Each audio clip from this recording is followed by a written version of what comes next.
Good afternoon students. मैं आज आपको संस्कृत में संधि के बारे में बताऊंगी। संधि का सामान्य अर्थ है मेल या जोड़।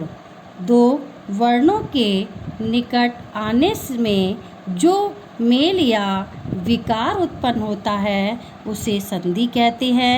उदाहरण के लिए आप समझिए हिमालय, हिम प्लस आलय हिमालय। रमेश, रमा प्लस ईश रमेश। सूर्य उदय, सूर्य प्लस उदय। यहाँ हम आपको बताएंगे कि संधि जो आपकी है क्या परिवर्तन होता है। यहाँ स्वर वर्णों के मेल में जो परिवर्तन हुआ है यह परिवर्तन अलग अलग रूपों में दिखाई पड़ रहा है। इसी आधार पर संधि को अलग अलग संज्ञा प्रदान की गई है। जिस तरह से हमने आपको ऊपर बताया है कि हिमालय, हिम प्लस आलय। रमेश, रमा प्लस ईश। सूर्योदय, सूर्य प्लस उदय। इसी तरह से सभी के नियम अलग अलग हैं और अलग अलग परिवर्तन भी होते हैं। संधि 3 प्रकार की होती है।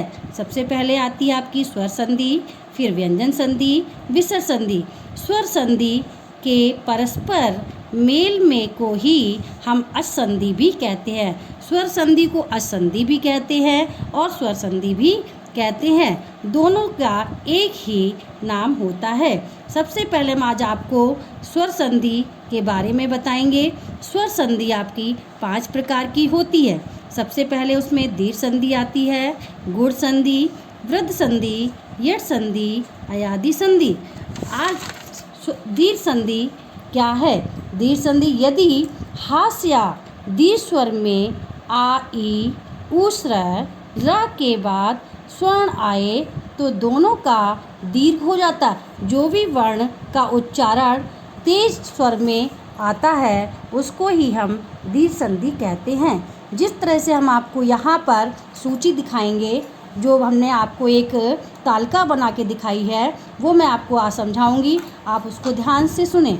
जिस तरह से छोटा आ प्लस छोटा आ, बड़ा छोटा आ प्लस बड़ा बराबर बड़ा, बड़ा प्लस छोटा आ बराबर बड़ा, बड़ा प्लस बड़ा बराबर बड़ा, छोटी प्लस छोटी बराबर बड़ी, छोटी प्लस बड़ी बराबर बड़ी, बड़ी प्लस छोटी बराबर बड़ी, छोटा ऊ प्लस छोटा ऊ बराबर बड़ा ऊ, छोटा ऊ प्लस बड़ा ऊ बराबर बड़ा ऊ, बड़ा ऊ प्लस छोटा ऊ बराबर बड़ा ऊ, बड़ा ऊ प्लस बड़ा ऊ बराबर बड़ा ऊ।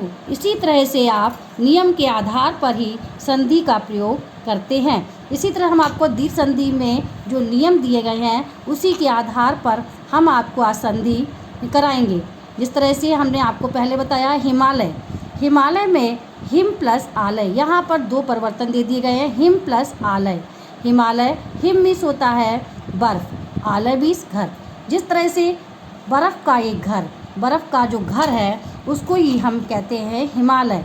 हिमालय, हिम में छोटा आ, हिम सबसे लास्ट का अक्षर जो देखते हैं छोटा अक्षर बनता है उसको हम छोटा आ मानते हैं। उसके बाद आगे का अक्षर देखते हैं, आगे के अक्षर को हमने देखा बड़ा आ है इसलिए हम उसको बड़ा आ मानते हैं। छोटा आ प्लस बड़ा आ बराबर बड़ा। जिस तरह से हम आपको पहले भी उस नियम के आधार पर बता चुके हैं, छोटा आ प्लस बड़ा आ बराबर बड़ा आ जो बनता है वो दीर्घ स्वर ही होता है।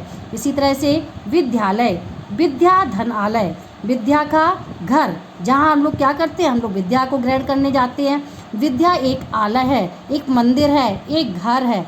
तो जहाँ हम लोग विद्या को ग्रहण करते हैं वो हमारा मंदिर है, वो हमारा घर है। तो इसी दो शब्दों से मिलकर हमारा विद्यालय बना है। विद्या बड़ा आ प्लस बड़ा आ बराबर बड़ा है। इसी तरह से रविंद्र, रवि प्लस इंद्र।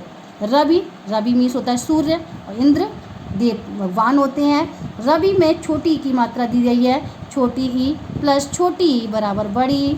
ग्रीस, ग्री छोटी ई प्लस बड़ी बराबर बड़ी ई। बधुत्सव, बधुत्सव में बधु धन उत्सव, यहाँ पर भी 2 शब्दों को अलग अलग कर दिया गया है।